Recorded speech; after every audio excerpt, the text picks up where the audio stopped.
In digital Marathi, जनतेच्या हक्काचं व्यासपीठ। उल्हासनगरातील हिराघाट चौकात झळकलेल्या एका बॅनरने शहरातील राजकीय चर्चांना नवी दिशा दिली आहे।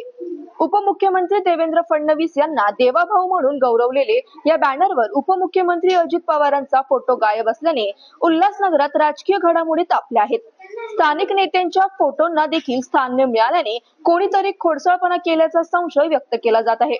या बॅनरने उल्हासनगरातील राजकीय वर्तुळात चर्चेचा भडका उडवला असून बॅनर नेमका कोणी लावला यावरून उलटसुलट चर्चा सुरू आहे। उल्हासनगर कॅम्प नंबर 3 येथील हिराघाट चौकात लावलेल्या या बॅनरवर उजव्या वरच्या कोपऱ्यात पंतप्रधान नरेंद्र मोदी आणि महाराष्ट्राचे मुख्यमंत्री एकनाथ शिंदे यांचे फोटो आहेत।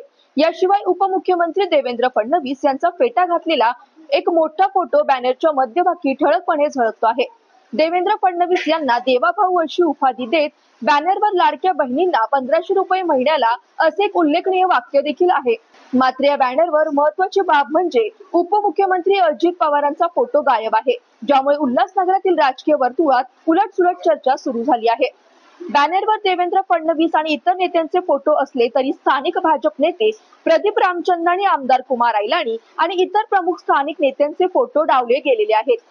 यामुळे स्थानिक राजकीय नेत्यांमध्ये नाराजी पसरली आहे। तसेच बॅनर लावणाऱ्यांचे नाव आणि फोटोही दिलेले नसल्याने हा खोडसाळपणा कोणी केला असावा याचा अंदाज व्यक्त केला जात आहे। या बॅनरमुळे उल्हासनगरातील राजकीय वातावरण ढवळून निघाले आहे। कोणीतरी जाणून बुजून राजकीय खेळी खेळत असल्याचा संशय नेत्यांमध्ये पसरला आहे।